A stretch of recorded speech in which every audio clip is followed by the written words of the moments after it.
আসসালামু আলাইকুম। আজকে তোমাদেরকে আমি স্ক্রু গজের একটা মেজারমেন্ট করে দেখাবো। দেখতে পাচ্ছ আমার কাছে একটা স্ক্রু গজ আছে। যে কোনো ইনস্ট্রুমেন্টের ফার্স্ট কাজ হচ্ছে আমাদের দেখতে হবে এই ইনস্ট্রুমেন্টে কোনো ত্রুটি আছে কিনা।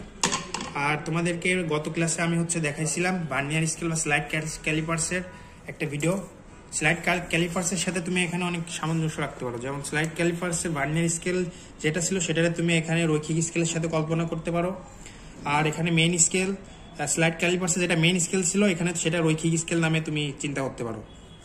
এখন দেখো এই যন্ত্রটাতে ইনস্ট্রুমেন্টটাতে কোনো ত্রুটি আছে কিনা সেটা আমরা দেখবো। দেখো এটাতে যদি তুমি লেফট সাইডে ঘোরাও তাহলে এটা খুলে, আর যদি এটাতে তুমি রাইট সাইডে ঘোরাও বা ক্লকওয়াইজ ঘোরাও তাহলে এটা আটকায়। তাহলে আমরা এখন দেখবো এটাতে কোনো ত্রুটি আছে কিনা।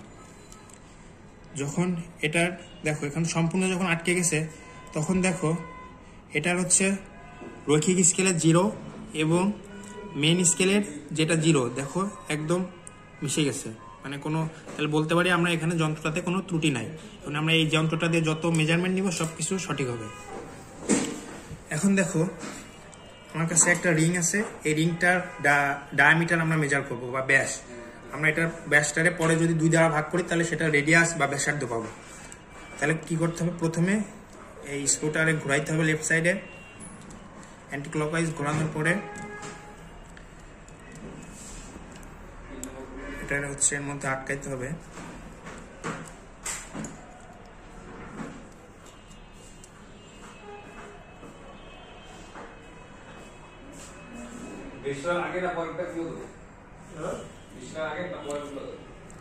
দেখো এখন এটা দেখো এখানে পারফেক্টলি এখানে আটকে গেছে।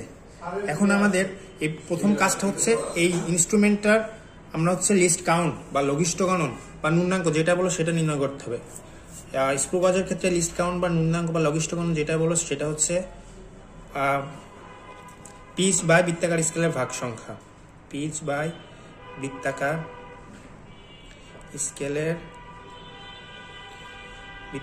স্কেলের ভাগ সংখ্যা। পিচটা কি, পিচটার 3টা সংজ্ঞা দেওয়া যেতে পারে।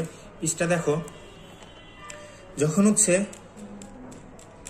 প্রথমত দেখো এই রৈখিক স্কেলের যে ন্যূনতম ক্ষুদ্রতম এক ঘরটা আছে ওইটার যে মান ওটাকে আমরা পিচ বলতে পারি। দেখো রৈখিক স্কেলের ক্ষুদ্রতম এক ঘরের মান 1 মিলিমিটার। এখানে মিলিমিটারে আছে সব।